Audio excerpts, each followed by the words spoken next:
Welcome back, everybody, and thank you for all of the comments on yesterday's show. I feel like it hit a nerve, touched a nerve for many of us, I think, out here over in NFT land. Artist Journal, September 5th, 2023, broadcasting from the courtroom of the imagination in Berlin, Germany.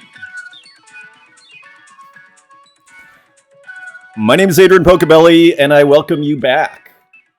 Before we get into our trial of sorts, let's look at this beautiful new work from Santiago. There were two works, and I didn't know which to choose, but, it's kind of a superficial reason that I went with this one, and it was because it really fit the screen nicely here. So I thought, well, for starting, this would probably be a better choice, but they're both beautiful. This is very recognizable as Santiago's style, but it does feel qualitatively different. It feels quite different. And I wonder if it's because everything has been reduced in size in terms of the size of the brush marks, let's say, in relation to the canvas. It is, interestingly enough, I've made the comparison many times with Pollock, a kind of digital Pollockry going on here with Santiago's work. And as these kind of digital drips, I want to say detritus strips, as they get smaller, they kind of approximate more and more the scale of a Pollock. So this digital Pollockry that is going on here. Let's just take a look at the market here. So there's edition of 15, a ginormous file, 13,000 pixels by 10,000 pixels, standing in a tower made of thin air that shows holograms of alt timelines where we found a fruit sticker that saved the night, and may I say, not in a shy way. PNG art made with Inkscape. So only one software on this one. There's something about it. I'm not sure if it's the ability, if it's because it's breathing. And it kind of brings me back to this earlier topic we were having that, we're discussing prolificness, and the more art you make, the more kind of interesting work is going to start dripping out. Just as a result, the more things you try, the more successes you're going to have. It's statistical, right? And to me, this is another example as Santiago just keeps releasing the work regularly. And I think the market loved it because only at 3 Tezos. So very cheap, and it was gone within basically, it looks like 6 hours here. And there is Sabato right at the start, Ile, Skomra, and more. So very cool. Just beautiful work. Let me show you the other one. And this is a one of one. I love that other work. I may like this one even more. Again, like it's just so interesting how things kind of drip out, or how the productivity cycle, shall we call it, for lack of a better term, of an artist, how you work, and all of a sudden a couple of masterpieces drip out. We saw that with Pamelo Cerrone, if I'm pronouncing that right. We saw that with Pamelo's work, where all of a sudden, nice, boom, very special works all of a sudden came out 2 in a row yesterday. So we kind of see a similar thing at work. So it just, fits and starts, right? Wrong Shape of Time, a beautiful title. The Wrong Shape of Time. So I believe AI may be involved with these incredibly poetic titles. And look at this beautiful, beautiful work. And you got to love the shape of the canvas. Only 27 Tezos now at auction. There's maybe like 6 hours left on this, one bid. So 5 hours to go. So kind of a unique opportunity. I mean, 27 Tezos must be like $20 right now. So very beautiful work from Santiago. Coming up tomorrow, I am thrilled to welcome Cider. A lot of people know Cider's work in this scene and who watch this show. I'm thrilled. Just such an interesting artist, and I believe started recently a World on Foundation. So there's going to be a ton to talk about tomorrow. That is at 9:30 a.m. New York time, Eastern time, and 3:30 in Berlin here. So Cider will join Runetune and myself, and it should be a great discussion. So check that out. It is in the tweet thread. Also, very quickly, a big thank you to the collects here from Magician, Stars, Flowers, and Forest. And I think actually this was someone, and Shinshin Art Vault actually picked up the last two here, picked up these two. Yeah, so thank you. As we run low, I think we've sold out of actually the 8-Bit Nature series. At least Forest is sold out officially here. Shinshin Art got the last one, put it in the vault. Many thanks. It's great to sell those. So on to the topic of the moment, lest we delay any further here. So let's get into it. Of course, for those that didn't see last show, you almost should watch if you're to follow this show a little bit. But if you haven't, a quick summary. There is this issue that is happening primarily on Tezos. Interestingly, as my screen, we don't have a ton of time today, and we have a lot to do. So there is an issue on Tezos where the people are, say, taking an edition of 10 collectors, and they're taking 9, buying all of them, and then sending them off to a burn wallet, burning them, and then to make them an edition of 1 for this, and I don't use the term in any way, in a negative way, for this fetishism of the 1 of 1, and I share it as a collector myself. So in order to create a 1 of 1, quote unquote destroy, although that'll become an issue of contention, burn, we'll use the correct terminology here, burn them, and then they are sent to a special wallet that basically no one has access to. And so they can't be kind of used, so to speak. They are taken off the market. And again, if anybody disagrees with this summary, feel free to leave a comment.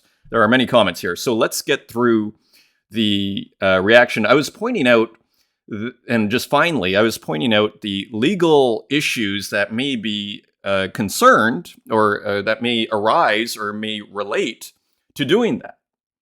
Taking an artwork and then kind of taking it off the market like that without talking to the artist could potentially create legal problems for you, is what I'm saying. Maybe not now, maybe in the future, who knows? But I'm just saying there could be liabilities, is what I was bringing up. And there's a lot of pushback on that, as we'll see. And so let's get into it here. PP Universal. I also think that the move of buying all the NFTs of a 10 edition and burning them then 9 for transforming it into a 1 of 1 is totally valid. So PP Universal, it says, this is A-OK with me, so no problem, totally valid. Bernardo Pesce, Pomelo. Hi, Adrian. Pomelo over here. That's literally my first musical creation ever. Thanks for the kind words. I watch the journal every day. Well, thank you, Pomelo. And you're putting out spectacular work. The music was also excellent. I am thrilled I'm very excited, let's put it that way, by the work you're putting out. PP Universal, again, I'm okay with people that buy my artwork and burn it. And thanks for the watch, by the way. I'm okay with people buying my artwork and burning it. I think they can do whatever they want once they purchase it legally. I prefer they burn it than list it for a lower price than they bought it. Okay, so PP is definitely okay with the burn and putting it out publicly. So in terms of the liability, if a collector is buying PP's work, could say, well, look, this person has publicly put out here that they're okay with the burns. So, that may protect a collector of, say, PP's work that decides to do that. Mick Renders, Historical Live. So the account who didn't actually do anything on that Kuhei piece, but Historical Live is totally guilty of doing that burn without. So there was no burn on that piece, but there may have been others. I don't know if it was the first time. It looked like that was the intent. And actually, intent is something we should come back to. I think it's really bad behavior. These fake 1 of 1 should be called out by the community. And it does bring up an interesting question. And I don't want to put the cart before the horse here, but it did bring up an interesting question for me. Well, let's continue here. Let's continue. Because there's a lot to get through here. I called them out on that recently. It's more of a cash grab move people do than genuinely wanting to have just a singular work in existence. Otherwise, they wouldn't immediately list the remaining one after burning all of them. So this is something I haven't noticed. And it does show an intent. And intent is important. in the court of the imagination here, as well as in the real one, just as if you accidentally kill someone, manslaughter is quite a different charge from premeditative murder, right? So intent is actually very important. So perhaps there is intent being shown here. I think, remember we were talking about commercial gain or private financial gain yesterday? So it would, if this is true, it would show a motive of private financial gain that is quite clear. That being said, technically it's your work to do with as you please after buying it, but it seems to disobey the spirit of it, if not the letter of the law, and I totally agree. And there is going to be ambiguity regarding VARA. Many people are pushing back and say the Visual Arts, is it Rights Act? We'll look at the details in a second here. That this VARA federal law legislation doesn't apply to digital, and we even have a lawyer. But let's not put the cart before the horse. Let's keep going here. And we got a response, and yeah, so Clean the Wookiee actually replied to McRenders here, who was basically agreeing, and then McRenders said, yeah, and they're trying to equate me buying 2 of a friend's work to flip one and collect the other to what they're doing. And yeah, we'll see this, I believe, in a later comment, and it is quite different. Speculating on a work and buying 2 works is quite different than sending it, you'd argue, to the burn wallet, where you could argue it's irretrievable, and where the edition count actually goes down on the website. It's 2 different things completely, and I completely agree with McRenders on this point. And a majority of my artist friends are happy to see the secondary movement and that their friends are making money. Kue, in this instance, has his royalties set high for a reason, and he's okay with collectors flipping his work, as am I. But if someone wanted a one of one, well, it's kind of an interesting point, too, because I think, let's say it's sold for 4 Tezos, and McRenders buys it for 1, and then there's a 25% royalty, well, Kuhei gets another Tezos. But if someone wanted a one of one, they could reach out for a commission. There are better ways to do it than ruin an artist's plan. And yeah, I think it's, at minimum, it's a courtesy that you should ask. At maximum, it's more than a courtesy, and there could be a liability. There's going to be a lot of disagreement with that. And finally, Clean the Wookiee. There are times I think I see a work and think, damn, this is so good, I really wish it could have been a singular piece. And I think a lot of people have thought that way. And again, I was telling you how, like, months ago, I was looking at this Turkarak edition of 3. Nobody wanted to touch it with a 10-foot pole. And I had that temptation, but, but one thing's to think about it, and then, another thing's to cross that line. But that's completely for the artist to decide, and exactly. And were it to be done, you have to contact the artist, I would think, from just on a purely moral ground. I wonder if artists and collectors' rights agreements would be valuable to consider for many of these platforms, akin to what Ferophile has done with the artists and their works featured there. So very interesting. And Sekisa, I did not imagine my randomly put together gallery would bring that much attention and praise. Thanks for featuring. So that is hilarious. That On Cyber gallery, which I thought was actually probably the most exciting On Cyber I think I've seen. Sabato Visconti, so also weighing in on VARA. Hey Poco, great show as usual, thank you. I love the discussion about sweeping and burning editions. I didn't know about VARA, but personally I'm skeptical that it would be legally covering burning NFT editions. If only because the NFT would be considered a security of the artwork and not the artwork in and of itself. A powerful point. A kind of wrapper of sorts. For me, as long as it's a good faith collector, I wouldn't be against the sweeping and burning down to a one of one. It's like someone buying a row of seats to a concert just so they don't have to sit next to anyone. It's certainly a debatable maneuver, but that's why artists should keep at least one edition for themselves. And I think this is the takeaway here. This is a huge takeaway. Always keep one for yourself if you're making an edition. It immediately forces collectors who want a one of one to negotiate directly with you. Never underestimate the artist proofs. So, and again, referring to that, keeping one for yourself as an artist proof. This is an important term, which we should come back to in another. It's basically, keeping one for yourself, your proof. It's generally, if you're making, say, an edition of screen prints, it's the one where you say, okay, this is good to go. Here is my artist proof. This is the official, what it should look like. And then I do my edition of 25. Sometimes artists put like 5 artist proofs. So all to say, whatever we might think of the burning, some positive, some negative, I do agree profoundly with this idea that always keep one for yourself, and that will actually inoculate you against this.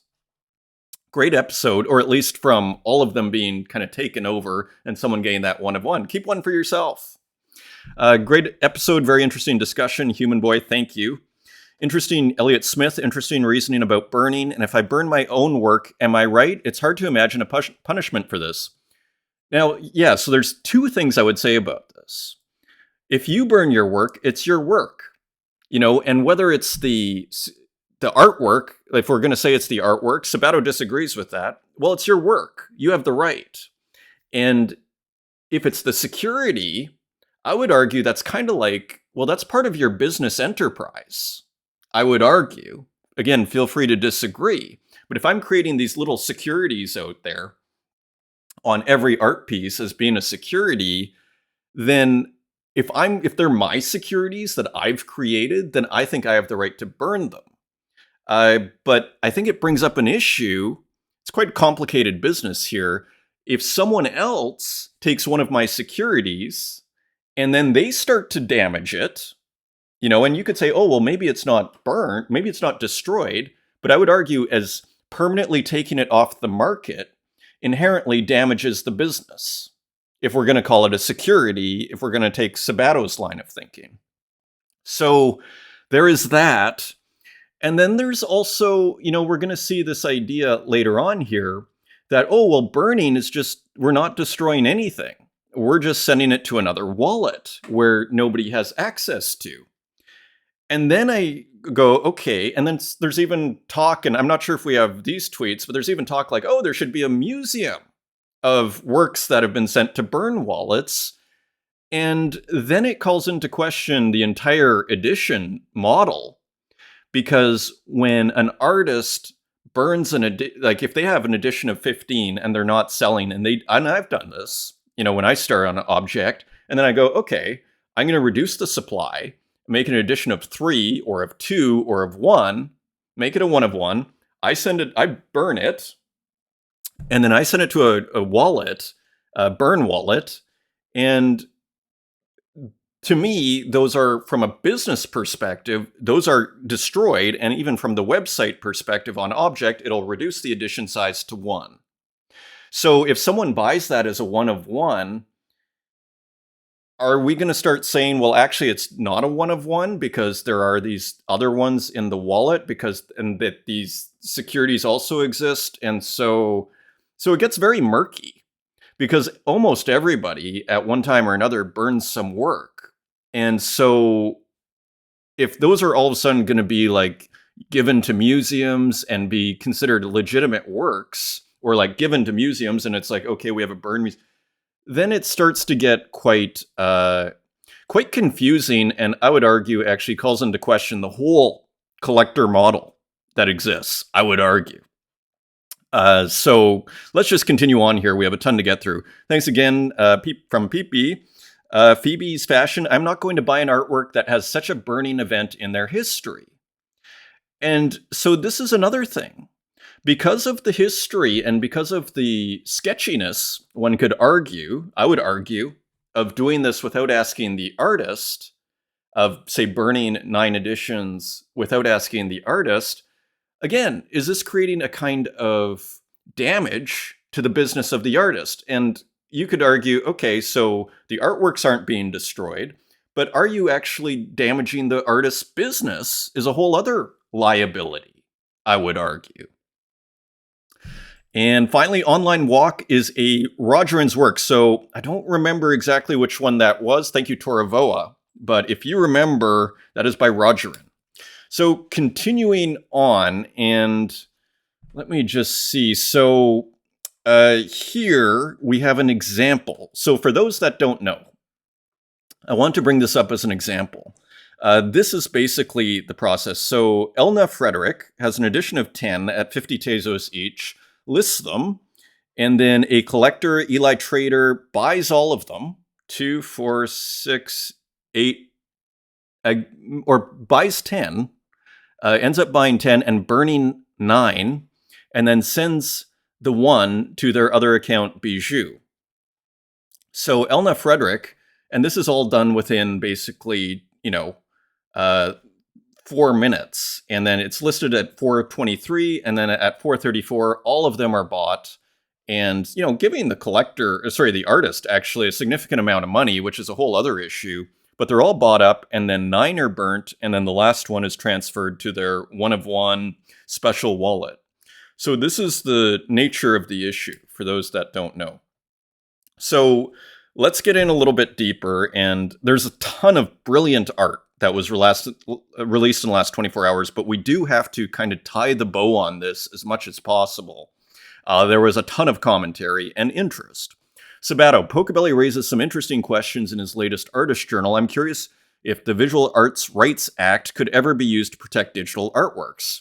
That is, coming from collectors burning NFT editions. Tagging my fave legal scholar on these matters, Brian Fry.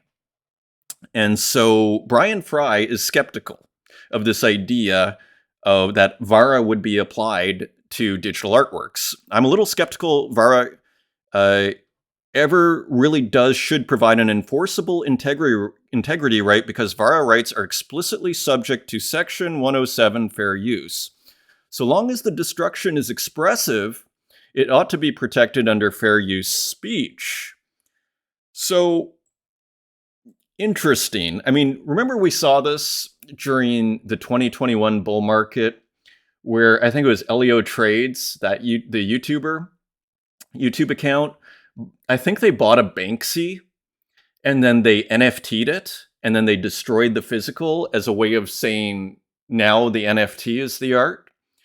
Perhaps in that case, I think you could say maybe it's, an expressive use, kind of a free speech. But I'm not sure I agree with just this idea of what we just saw. The example I just provided with Eli Trader, where it's sort of like, clearly they're buying everything, unless they contacted the artist. But if they didn't contact the artist, they're buying everything, destroying it. That's not free speech. That's not what's going on here, and we're back to intent. Now, Brian Fry is a big lawyer. Let's keep listening to what they have to say. And I'm not a lawyer, and this is not legal advice. Of course, on a textualist reading of VARA, I'm skeptical it actually does anything at all. I'm also skeptical that burning NFTs destroy them, at least with respect to legal ownership. So, and of course, Historic Alive, who was the account from yesterday, had a ton of tweets. Well, that's just the information I was looking for. Thank you very much for sharing it. I will read it carefully tomorrow. I think Pocobelli should read it so he doesn't speak so quickly in his videos. A good exercise for everyone in this space. Yeah, well, I'm going to do whatever I want in my videos. So, I have a living, breathing conversation here, pretty much live, improvised. And I will happily keep doing that. And I don't claim to have a, monopoly on the truth here. Okay, so just so you know. Anything else here? It's very interesting and defines just the idea I thought about creating digital museums and burning. Yeah, and so here we are. It's very interesting. So this whole idea of what we just saw in that image that I showed you of the burning, buying everything and burning it, it's very interesting and defines just the idea I thought about creating digital museums and burning directions. However, it doesn't define the implications of the misnamed burning process. I would like to go deeper into that aspect. So, again, we're kind of back to intent. When an artist burns their work, they are assuming that they're, in effect, destroying the work.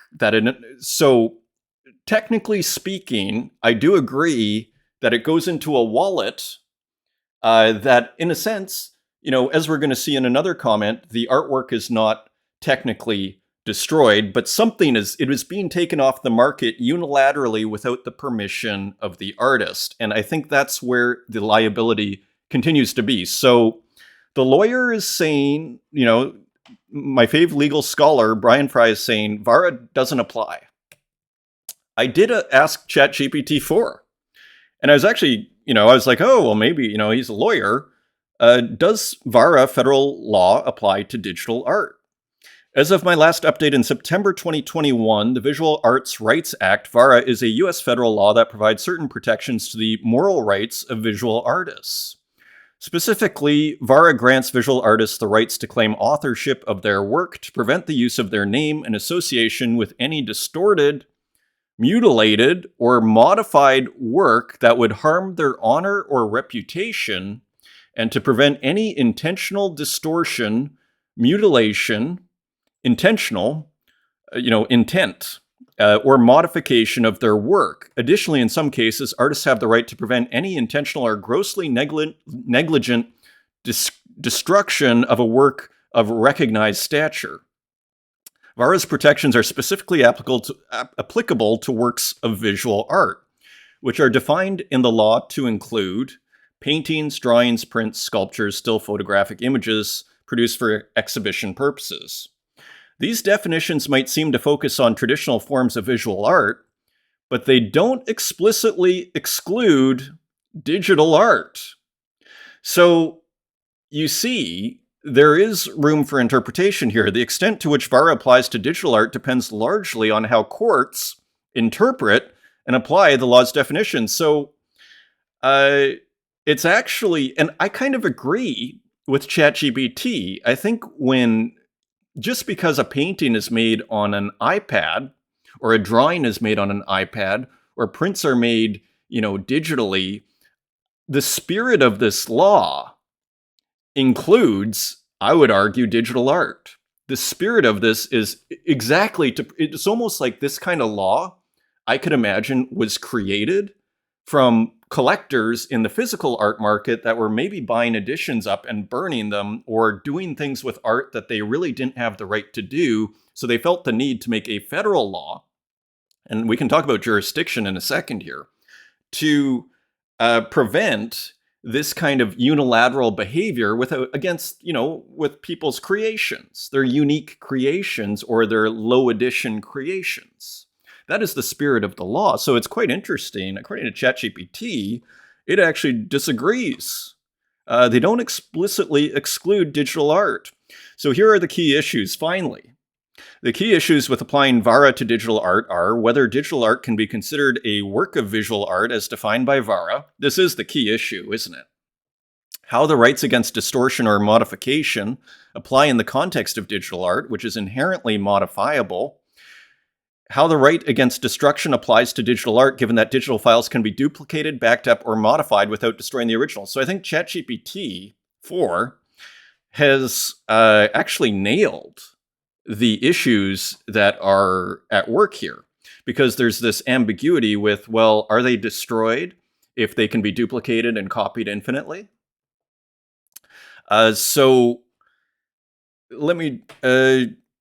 So finally here, let's actually finish this. There have been debates and discussion about expanding or revising VARA to better address the complexities of digital art and emerging art forms.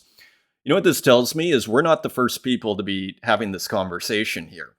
As with many legal issues, the applicability of VARA to digital art would likely be determined on a case-by-case basis until there's a clear legal precedent or legislative amendment to VARA that directly addresses the issue. I mean, you could almost imagine a kind of Supreme Court situation here. If you're dealing with a situation involving digital art and VARA, or if you have questions about how VARA might apply to a specific work of digital art, you should consult with an attorney who has expertise in art law. So I just agree. Like, just from a spirit of the law and just general principle perspective, I wouldn't, assume that you have zero liabilities here.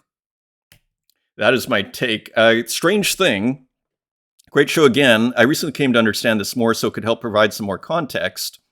Burning an NFT on the blockchain doesn't truly destroy the underlying data.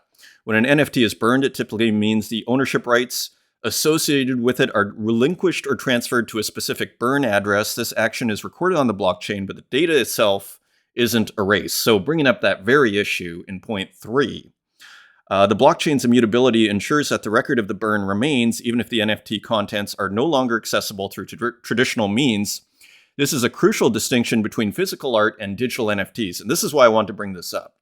Strange Thing is pointing out the difference between physical art and digital NFTs, and this is where arguably a lot of the confusion lies and ambiguity. NFT burning affects ownership. The underlying data still exists on the blockchain. So exactly, and back to Sabato's point, It's like the artwork itself still exists out there. It's not like we'll never be able to access that artwork again. But I'd argue from a commercial point of view, I think it's unambiguous that there is damage that is being done to the artist. And that, frankly, just out of principle, permission should be asked. And that if you're not, I would argue you're still, entering into liable territory. NFT burning affects ownership. The underlying data still exists on the blockchain, making it difficult to prove that the work has been truly destroyed, compared to the physical world where the Vera law applies to tangible assets. I think Object and other marketplaces hosting editions should implement the option for artists to choose mints per wallet or linked addresses to ensure it's fair on both artists and collectors.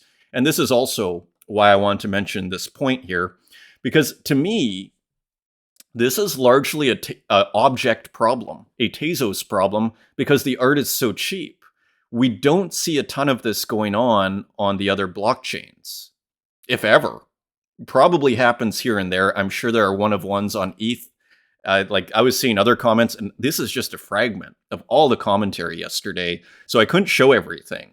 Already, we're 30 minutes into this program, but I did want to give it a fair shake here because I did open a kind of can of worms here.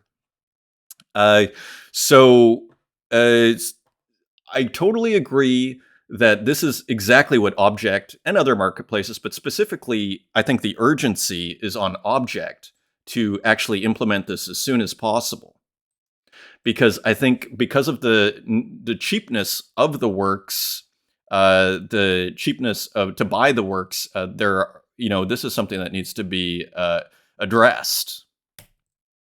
Diane Drube, who actually I met this weekend, I went to Kika Nikolela. I mentioned on Twitter on a comment that I made that she's going to be speaking at Expanded Art in Berlin. So I actually went and actually met Diane Drube, who actually put out a whole thread. And a lot of the territory that we've gone through was already discussed on Diane Drube's feed here. After 75 tweets shared in a week past, here's a summary of the main insights and ideas on burning NFT editions in the NFT art community. And again, right, so this is, we saw that post here. And let's very quickly go through this. Arguments arguing against collectors burning NFTs, respect artist intent and consent. Arguments arguing against collectors. So respect the artist, intent and consent, consider financial impact and royalties. And again, this is where a liability, I would argue, exists. Preserve art as some view NFTs, establish community norms, communication is key. Arguments in favor of collectors burning NFTs, support collectors' freedom. Right, I guess if the idea that if you buy something, you should be able to do what you want with it. But art is different. Like, I can't just buy a Picasso and burn it, as far as I understand, and not have any legal consequences. It's, see it as a form of collaboration. So now burning the NFTs is a form of collaboration. I saw that argument as well on Twitter yesterday, which is kind of rich, if you ask me, but that's just my opinion. Nobody else has to agree with me. Believe it can boost secondary market. So ultimately, by buying everything, this is better for the secondary. That's debatable too. Embrace decentralization, adopt to open. So right, and open markets. Let's have maximum freedom, right? Solutions proposed, empowering artists, set edition limits to prevent bulk buying. So as Strange Thing was pointing out, restrict wallets to curb excessive purchases, as Strange Thing was pointing out, artists define collection intentions. And I would add to this, what I love is Sabato's idea, which is just keep one for yourself and you're never going to have this problem. Solutions proposed, building a resilient art market, smart contracts for scarcity control, introduce an allow list for art market resilience, various list types for community needs, solutions, more communication is key, collector agreements for artist rights. So this is interesting. So kind of locking down the legal side of things. Host open forums for artist-collector dialogue. That's actually a really good idea. Like if you're going to buy on this platform, for instance, you have a kind of terms. Host open forums for artist-collector dialogue, privacy concerns with know your customer discussed. And it's true, we do have a lot of anonymous wallets, which probably doesn't help the issue. And I don't think that means that anonymous anonymity should be gotten rid of, very strong arguments for it, particularly for people that are in countries where, it's not as open and maybe more authoritarian. So there are reasons, valid reasons for not adopting KYC. However, the other side of that is with anonymous wallets, you are going to have more, you could argue, more bad behavior, quote unquote. Know your collector verifications and KYC considerations. Collector reputation system proposed. Here are some solutions. Allow maximum numbers of object collected.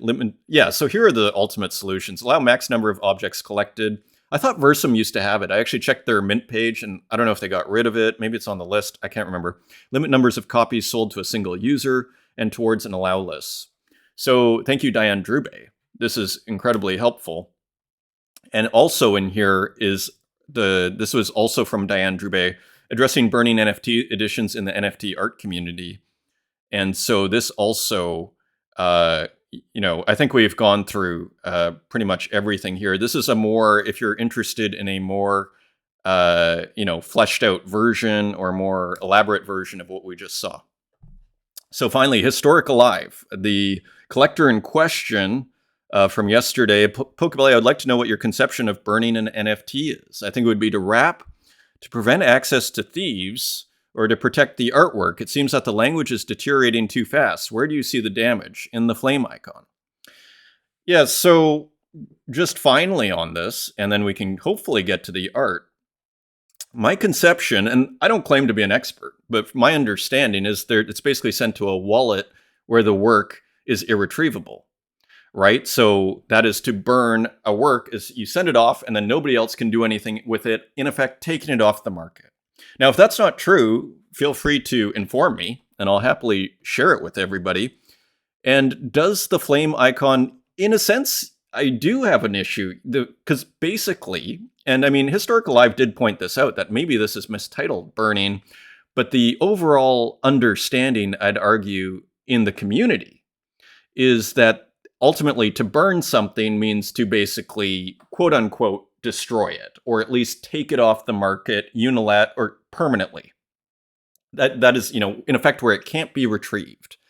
And so, and it kind of brings up this other issue. So if there's nothing wrong with burning an NFT, quote unquote, and it's just sending it to another wallet, well, doesn't this, the whole idea, let's say if you're going to buy all the editions of 10 and to burn 9 and take them off, is this idea that they aren't accessible and that they aren't the same as your original one. So in effect, you are disabling them financially, from a collectability. Nobody can access them. In effect, destroyed, but maybe not in practice destroyed, although maybe not in theory. So if you're a collector doing this, but then you also think that, it's actually not destroying it. To me, it's kind of like, it's having it both ways. Like if you're obviously doing it to take it off the market and to basically get rid of it, to quote unquote, burn it so that you have a one of one. But then you're saying, if I understand you right, it's actually not destroying anything. So why are you doing it to begin with if you're not destroying anything? I don't understand. Like if you're then, okay, so nothing's being destroyed. Well, what's the point of quote unquote burning it then? So I just don't, none of this makes sense. And again, this is all turning into sophistry and semantics. And honestly, what's going on in the back of my head as I see these kinds of arguments is Socrates talking about the sophists and, trying to make the weaker argument the stronger. That is what I see. One of the criticisms Socrates had of the sophists. And I just see this is just trying to make the weaker argument the stronger. That's all I see here. Finally, regular Jake. I don't ever know about the legality of the issue, but I do know that I won't ever burn work to introduce artificial scarcity. My reputation as a collector and friend to the community matters more than a few extra Tez in my pocket. So thank you for the comment, regular Jake. And here's another one, finally. I think this is it. So Flynn is agreeing with a lot of what Historic Alive was saying. And criticizing Mick Render, who basically bought 2 works of the Kuhei Yamashita series and then basically said it's the same thing as burning them. Some say that this is ethical and then criticize other forms of collecting. So to me, this is all getting a little rich that, it's not the same thing. And I think we started our program or this discussion with, buying two works as a speculation and to sell one or even both is not the same as sending them and taking them off the market unilaterally to never be, against without talking to the artist. That's a completely different issue, in my opinion. And it's not a double standard. I don't criticize anything, but it is annoying to see the double standards of such characters. What I do is good. Like, to me, this is sophistry. Okay? But again, feel free to disagree. And I say it, I appreciate all the comments, by the way, Historic Alive, and it's, it's all good. And well, it kind of is and it isn't, but, we can all disagree here. Let's put it that way. Flynn is agreeing with Historic Alive. Also, I feel, and this is what I wanted to highlight in this whole page here, I feel there's a little too much discussion on ethics around collecting right now. It's kind of a darn shame to see that happen because sales are down. And I thought to myself, like, part of the issue that, NFTs and blockchain and crypto has is the rest of the world do see a lot of crypto is basically kind of degenerate. Okay, so part of the reason, for me, it's like, well, maybe we should connect the ethics with the lack of collectors. That's what I think. And who knows? Maybe it has nothing to do with it. But if you want mass adoption, which I think a lot of people would like to see, and there's kind of an inevitability to it, Kuhei Yamashita was a fairly newer artist. And so you're going to invite new artists to come on, and then these kind of what I'd call vandal collectors are coming in and burning all their work. And, is that going to promote mass adoption? I don't think so. So I think if you want to build something strong, you have to build it on values. And, it reminds me of the whole, royalties discussion. Just the fact that this is a big discussion and debate is a little, it's a little concerning. From over here, just my opinion. Finally, I think this is the last one, and it was hilarious. Salawaki, thank you so much for the nice legal advice, attorney Adrian Pocobelli. And this is also jurisdiction. Only if you are in the US, but it's not moral. That's right. For me, it's best if collectors ask for the artist. And this is the basic common sense of it. To be honest, I made a mistake twice. I burned a small edition and then talked to artists. Thank God he or she wasn't angry with me. Never again. And exactly. Like, I think, I don't think anybody should. I think it's just sort of, because it hasn't been discussed overly, although Diane Drube did, but it hasn't been maybe just the discussion needs to take place so that people have kind of a clearer idea that maybe this isn't, the artist may not be thrilled with it. And that this can happen to anyone. And look, this is someone, I burned a couple and now I kind of don't want to do it again. Finally, on jurisdiction. And then we have to run through this episode. I have a ton to do today. I remember talking to a copyright lawyer here in Germany because I have works, you can see them on Super Rare, that use appropriated images, old paintings of the Renaissance and whatever. But then I alter and I completely transformed the piece. And I was asking the copyright lawyer, like, am I good to go? Can I post these? And the answer was fascinating. He said, where is the marketplace? And it was Super Rare. So the marketplace actually is based in the US. So he's like, if it's based in the US, then you're under US jurisdiction. Therefore, you have US copyright laws if the marketplace is based in the US. This is what he told me. And again, not financial advice, and maybe he's wrong. He could possibly be wrong, but very interesting and probably true. If it's based in the US, then you're under US jurisdiction. If you were to sell it in a German marketplace, it's a much different story. They have much more stricter copyright laws, where if you just have a square centimeter of someone else's work in your painting, that is an infraction.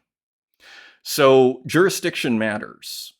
And so as far as, let's say, VARA, which actually ChatGPT does think applies or potentially thinks could include digital art, you may be liable.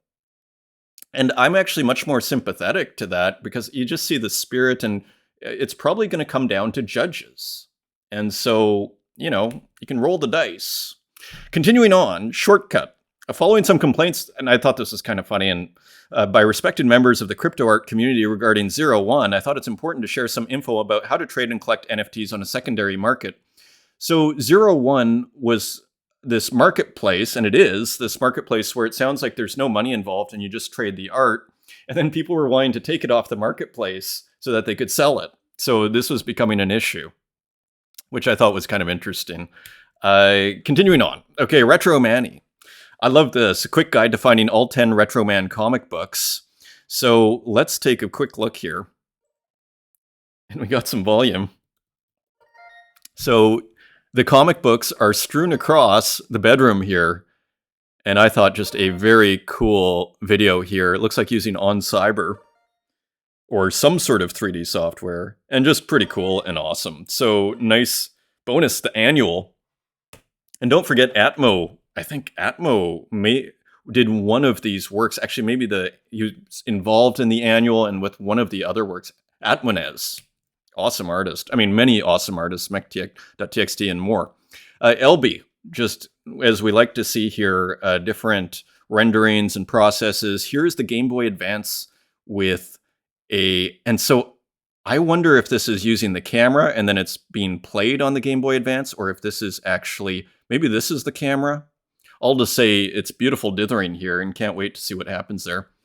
DK, welcome to my first solo exhibition in Seoul, Korea, and it was an impressive... I'm going to kill the music for copyright reasons in case it is copyright. Look at this show here. I'm going to kind of scroll through it. So we've got the kids' room, but look at what an incredible display this is. I mean, using TVs, but quite nicely here. And yeah, look at this. And you wonder if that's a screen or if it's a projector, but pretty impressive. Just looks great there from DK in Seoul, Korea. Ed Marola, the free mint on Zora. So just similar to what Sabato was saying about Sora, the free mint on Zora ended up generating more income than most of my object mints. And that was a free mint. Isn't that interesting? So let's get to the art finally. And then Ed Marola releases another spectacular work. Kind of reminds me of who? This is almost like an early Yves Tanguy of sorts. Beautiful, beautiful work here. And of course, dreams are Ed Marola's kind of main kind of subject matter or approach to content, shall we say. And here we just see a beautiful, improvisation again with clouds in the background. Let's see if we see a cloudy dream of nonsense made in Procreate Open Edition on our Zora. So here it is, and 9 have been minted so far. Available for a week. Beautiful work. Again, the reason I brought this up on Twitter was because I couldn't maximize it on Zora. So they could still use a maximize there. Dan Control. Defend with another beautiful medieval work. With this great dragon and this old Renaissance city, and even like these kind of Renaissance plant references. It's beautiful. So just more incredibly beautiful work from Dan Control. Edition of 20 for 20 Tezos each. And kind of, I think, perhaps related to our burning discussion, don't get burned GM. So Dan Control weighs in with a visual commentary there, potentially. Board Me Social Club, Hunger. So an interesting kind of surreal work here with Teenage Mutant Ninja Turtles. Raccoon blood written on the shirt here of this individual with a mask on and eating their interesting food here. And again, kind of the off-kilter perspective on the tablecloth here. An alien in the background. So very cool work here. Another surreal work. Hunger, 4 Tezos, and there are 13 left on primary. And here's an open edition. And maybe you can place the people. At first I thought this was Elon Musk, but it is John, Carlos, and Timothy. So this, I believe, is Timothy Leary. We see 1968 here. I'm not quite sure who the other people are. But anyway, pretty nice painterly work here from Board Me Social Club. This is an open edition, and it is only $1.27 each. Cool work. This was also a cool work. I think it was burned. It was burned. It was listed at 123 Tezos before. The Message, digital painting. There may be another one out there, and just love is all you need, and just a really interesting kind of beautiful painting here from Wasteman Goldminovich. Just interesting subject. Let's just see quickly. Yeah, so not so taken off the market, burned. Continuing on, Sumi Reyusi, a new digital painting here. I Need More Kisses. And here we see a frog and maybe a princess of sorts that is going to kiss the frog. We see the magic wand and a sorcerer's cap and everything. Cool texture in the background here. So nice to see a digital painting from Sumi Reyusi at auction for 100 Tezos, edition of 1. Florida Marquez with a beautiful new stamp, Morandango Republic Pepo of Patience, with cool kind of monochromatic sea creature here, or swamp creature, and just another beautiful work here. Another beautiful stamp from Flora Marquez, and almost you see the moon reflected in the background there. Brilliant color, nice kind of painterly, almost like watercolor here. Beautiful, beautiful work, and even the blacks are different. You see it's like almost a matte black here. Maybe you can't see that, and it's like a darker black up here. Just beautiful, beautiful details. Only 3 Tezos, edition of 20. There are 4 left. Let It Rip by Louis Osborne. So interesting, continuing with kind of the happy and the sad face, these spinning tops here, circling each other. Kind of, the cycles, perhaps, of life, of being happy and sadness going into happiness. Let It Rip. Edition of 60. Let's just see what happened. Sold for $7.50 on primary, so pretty reasonably priced there, like $5 each. From Louis Osborne, who continues to put out work. Smonter with another interesting angle illustration here. And I think this is called Fiat Panda Heading Towards a Better Future. Almost like a car commercial copy there as the figure here with the shirt. Potentially, maybe that's not, maybe that's a tattoo. I'm not sure what that is. But anyway, interesting perspective here on the figure walking into the car. Cool line here. Also demarcating, going through the car, adding, kind of finishing off the composition of sorts here. And beautiful car, I might add. It looks like it was done freehand. Really nice work here. Edition of 1. Let's just see what happened. Sold for 25 Tezos to Shin Art. Very cool. Timothy Julien with another new work, Cloudy. Another experimental architectural work here. And so a lot of the similar colors here. Even this, can't tell if this looks, I guess, is a reflection here on this kind of arc of sorts here, and just kind of Roman arches here, style arches here, and just cool kind of arty architecture. And, the stairway into the wall, and then just interesting kind of architectural abstraction. These are the words I'm looking for. Cloudy, interesting title. Available for 5 Tezos, so it looks like it's sold out on primary at 50 cents, selling them for basically 30 cents each. PP Universal with another really interesting piece here. Let's actually see the title. Automaticamente mi mente. And, it looks like a huge bug on the back of this person's shoulder. And then we see this kind of picture in a picture again. 1-800-235-DEAD. So kind of mysterious work here. And this is an edition of 5 for 7 Tezos each, and there are only 2 listed. So I was going to say you could potentially buy all of these. So continuing on, Don't Say You Are Ordinary. This is a collaboration between A Narrator and Rinny Fish, courtesy of Explainer Gallery. I believe there we go. So nice collaboration. A pretty cool solution to melding these 2 artists together.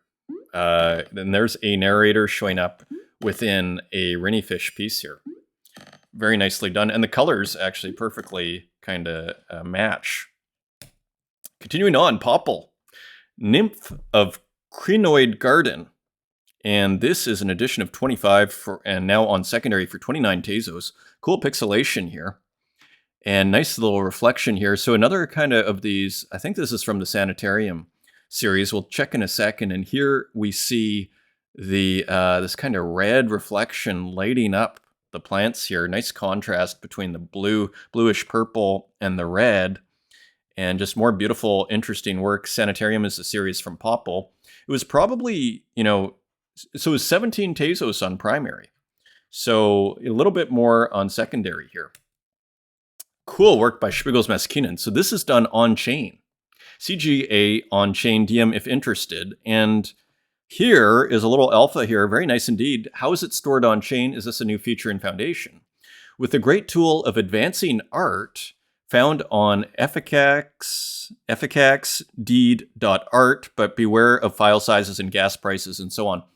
So very cool. There are a lot of, or a few ETH collectors that are quite, bullish on on-chain art and who see it as extra valuable. So pretty smart and cool of Spiegel's to mint that. So that was minted, yesterday? 128 by 256. Very cool. On-chain. So something else to try out. There's a ton of beautiful work that was put out yesterday. This is Cortex #1 by Sui Soichi, created on Microsoft Paint, animated on GIMP. And here is just a really cool pixel art piece. Cool colors and just everything. Just you can kind of recognize a lot of the imagery, kind of representational, but kind of abstract at the same time. Very nice piece.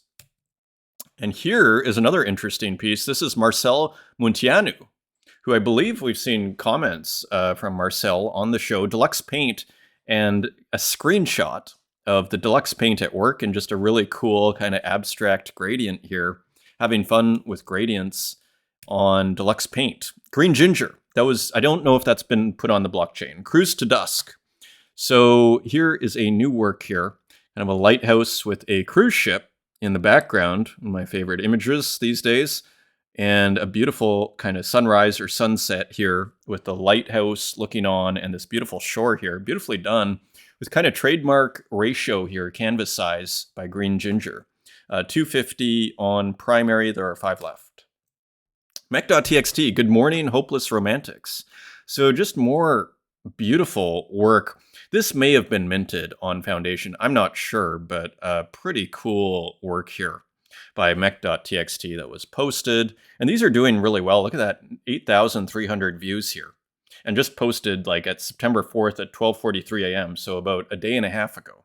So pretty nice reach there for mech. Haiti Rocket with a new work. And again, using the burn mechanism here, mints 10,000 pretty much, and then burns 9,990. So yeah, it is interesting. So this is as we all know, this is something that artists use, and assuming that this is kind of done, you've burnt them. I mean, so it is interesting. Maybe the language needs to change. Beautiful work, all to say. Super Spacer, awesome title. And kind of looks like maybe Japanese text here on this super cool glitch ROM from Haiti Rocket, a master of the glitch ROM.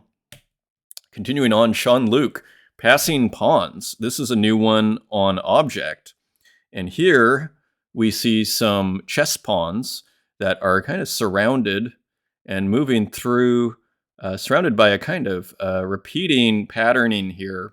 So just kind of a cool kind of semi-abstract work. With the pawns here, and this interesting framing device put on top by Sean Luke. Let's just see if it's sold. Transferred to Bijou, so maybe a commission. Continuing on, Datura, edition of 6, and quite similar to the one yesterday, but different. Babylon 230, Shifting Digital Landscape, edition of 6. Yesterday's was a 1 of 1, but you see, closely related here. So similar piece using similar process, one imagines, cool colors as usual. Great work from Datura. As always, DJ Kiro and Ranexter, a couple of more from their series, Momentary Lapse. So nice work here. Cool combination. An edition of 7 for 3 Tezos. And Slava 3, Screen Exodus. So here is another work by Slava. So experimenting with, going beyond the 1-bit work that we often see in the earlier work, and playing again with this Windows 95. Some beautiful, look at this. The dithering that goes from the simple dithering to the most, to the fullest dithering. That's a pretty cool, simple, cool idea. Here we see some kind of Windows imagery, and in the middle, It looks like a skull that is kind of being taken apart somewhat, and there it's like a Windows desktop, kind of glitched out a little bit. Cool work from Slava. Let's see. And this also went to Bijou. So Bijou is on a tear, maybe taking advantage of the low Tez prices, potentially. Renki, I mean, I feel like I understand. Like art collecting can become a massive, like you just want to get more and more and more. It can be very addicting. Renki, edition of 10. Here's Hofu, and a beautiful work here. Cool colors and kind of a different take on some of the animated abstracts that we've been seeing from Renke. Edition of 10, only one available. Lorna Mills with a kind of a cool end of summer work here, Villa Villa. And here we see a big bubble and some forest in the background with a cool kind of lime green mask here. And of course, it kind of follows along and again uses the marquee tool. In Photoshop, the selection tool, as far as I understand, Villa Villa, and available edition of 32 for 50. And there's one left. Did these all sell? So look at this. Very popular here at 15 Tezos each. Got it. So continuing on, and look at this stunner from Somfei. You gotta love this one. With the disc that kind of flips in. So just beautiful, super original. Not sure where this original imagery came from or if Somfei made it, but it is awesome. Just really hits this one. It's fun and it's cool. From over here, Mika Oladev with a couple of cool works here too. And kind of a person, kind of a face profile picture kind of structure here, kind of just coming apart with turning into a massive eyeball. See the iris there blinking. 1000 by 1000 artifact number 33, and this sold to Bijou, transferred over. So Bijou is commissioning, it would seem, quite a few works here. Also, artifact number 31. This is a 1 of 1, and this went to NFT Spritz for 40 Tezos. And here is an interesting glitch work from Score. 1 of 1, and let's just see Bijou. So you see Bijou is tearing up the scene with these commissions, and a pretty nice work here from Score, as we see. Kind of almost has looks like a Renaissance painting of sorts, but kind of glitched out. Let's just see Botticelli's Mystical Nativity, 1500 to 1501. So if we had more time, I would actually take a look at that painting. I don't recognize it, interestingly. Draws inspiration from Botticelli. So uses some AI here. So maybe exactly. Very interesting. Porta Malmar.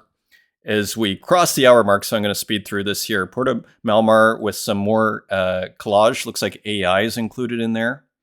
Interesting piece here, post-collage AI art. And here's another one, post-collage AI art, Floreros. Very cheap 1 of 1s, by the way. 5 Tezos, 1 of 1s. So nice work here. Ellie Lowe with a GLTF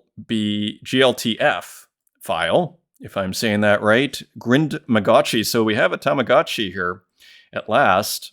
And here you can zoom in on it. So interesting just format here. Cool. Nicely done here. By the way, from Ellie Lowe at auction for 5 Tezos, edition of 3. As we go into AI, White Solitude, putting out a new work. This is an edition of 10 at 7 Tezos. And of course, White Solitude has this incredible brushwork technique that they've developed, which is very impressive. So just nice AI artwork. The Last Dance from White Solitude just released. And here we have Dancevatar with some interesting AI work. My new project is based on my AI collaborative process. And looks like they're going to have a live performance to present the 3rd to the 5th November, which I got a grant from the Ministry of Culture. Where's Dancevatar from? Not sure. But anyway, here is some of their work, which may be on display here.